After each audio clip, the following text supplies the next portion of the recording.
LGBT employees, and his work truly sets a positive example for the larger legal community. So, ladies and gentlemen, it is a true honor for me to introduce the 2012 Out and Proud Corporate Counsel Award recipient, Mr. Christopher Murphy. Yay!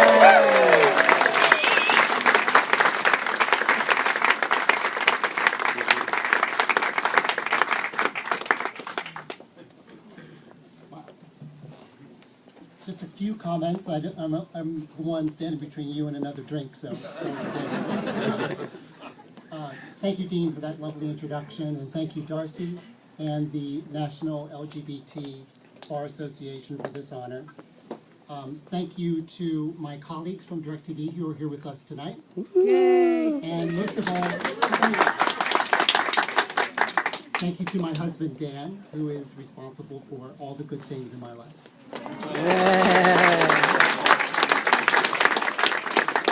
I graduated from law school 24 years ago.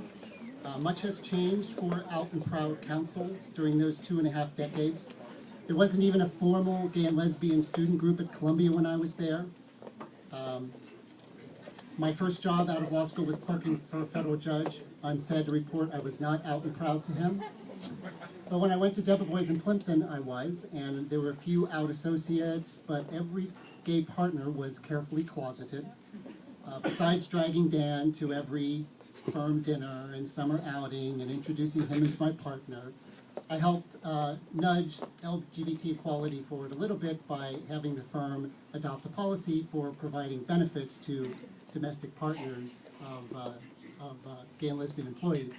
It was a huge event at the time. Now, kind of in retrospect, it's sort of one of those small steps that we have been on this long journey towards equality. The firm was too genteel to be overtly discriminatory, but I remember I got a call one afternoon from a young partner that I was working with in advance of a client meeting we were going to attend the next day with a senior partner. And she called me and she said, "Chris, I don't know how to say this, so I'm just going to ask it. Please don't wear an earring to the meeting tomorrow." I said, "Well, you're in luck because I don't have beer steers." But at the time, you know, it was a subtle but direct way of saying, you're welcome, but only so far. I've been at DirecTV for the past 15 years, and I'm happy to report, as many of you are, that things are getting better. As Dean mentioned, we recently formed a employee resource group for gay and lesbian employees.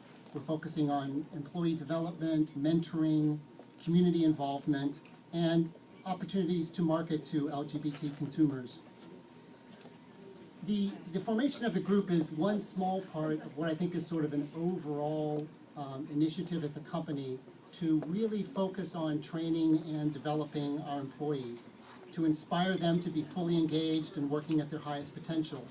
And for me personally, the parallels between those efforts and the experience of living out and proud are quite striking. I hope that my example of living authentically, being willing to share my life story openly and without apology, will encourage others to do so. Diversity is more than a buzzword. It's not just gathering statistics about our employees, but it's really a strong commitment to be accepting of others without judgment and using a wide variety of experiences and points of view to make a better product for our consumers and to make going to work a fun and rewarding thing. And even though times have changed, things have gotten better, there are still voices in the media, on the campaign trails, and in churches and schools, raised in an effort to demean our families, to marginalize our lives, and bully us back into the closet.